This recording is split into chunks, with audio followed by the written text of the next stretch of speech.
श्रीमहालक्ष्म्याः अष्टोत्तरशतनामगुणस्तुतिः। श्रीमान् वेङ्कटनाथार्यः कवितार्किककेसरी वेदान्ताचार्यवर्यो मे सन्निधत्ताम् सदा हृदि।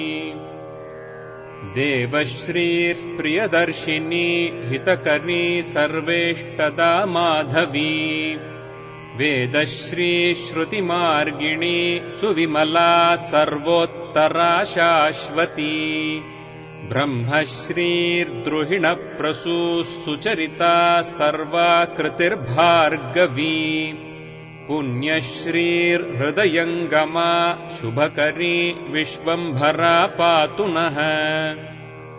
सर्वेष्टा कलिनाशिनी सुतरुणी भोगप्रिया कामिनी विश्वश्रीः परभक्तिदा कलरवा प्रोत्तारिणी शान्तिदा सत्कीर्तिः समदर्शिनी दृढमती रत्नावली रुक्मिणी पद्माक्षी विजयप्रदा सुरसिका नारायणी पातु नः।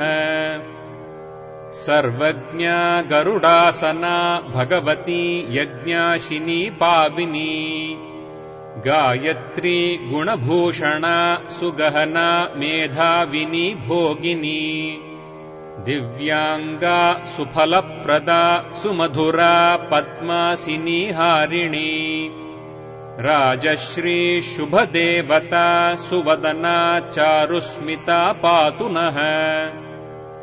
योगक्षेमवहा त्रिलोकजननी ब्रह्मस्तुता सुस्थिरा कूटस्था कुललक्षणा प्रथमजा माता वरिष्ठा नघा सर्वज्ञा कुलनन्दिनी द्युतिमती धीरा मनीषा कृतिः भद्रांगी सुगुणोत्तरा विजयदा शोभानना पातु नः।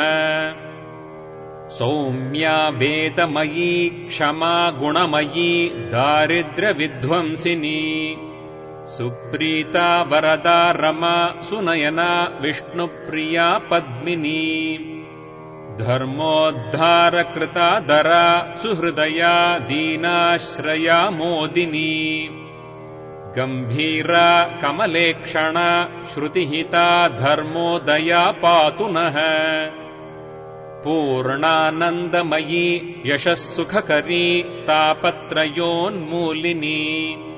पद्मायोगकरी मुकुन्ददयिता विश्वप्रिया क्षेमदा सर्वारिष्टनिवारिणी सुफलदा सर्वेश्वरी सर्वदा श्रीरित्यन्वहम् आदरात् पठति योपायात् स संरक्ष्यते लक्ष्मीषट्कमिदम् ददाति पठताम् सद्यः फलम् स्वेप्सितम् आम्नायान्तपुराणसूक्तविहिता नामावलिश्रेयसी सैषेतिस्तव रूपतो व्यरचयत् गोपालसूरिर्मुदा नाम्नाम् अष्टपराम् शतीम् समुचिताम् षट्श्लोकतो पूरयत्।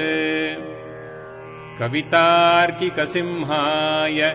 कल्याणगुणशालिने श्रीमते वेङ्कटेशाय वेदान्तगुरवे नमः।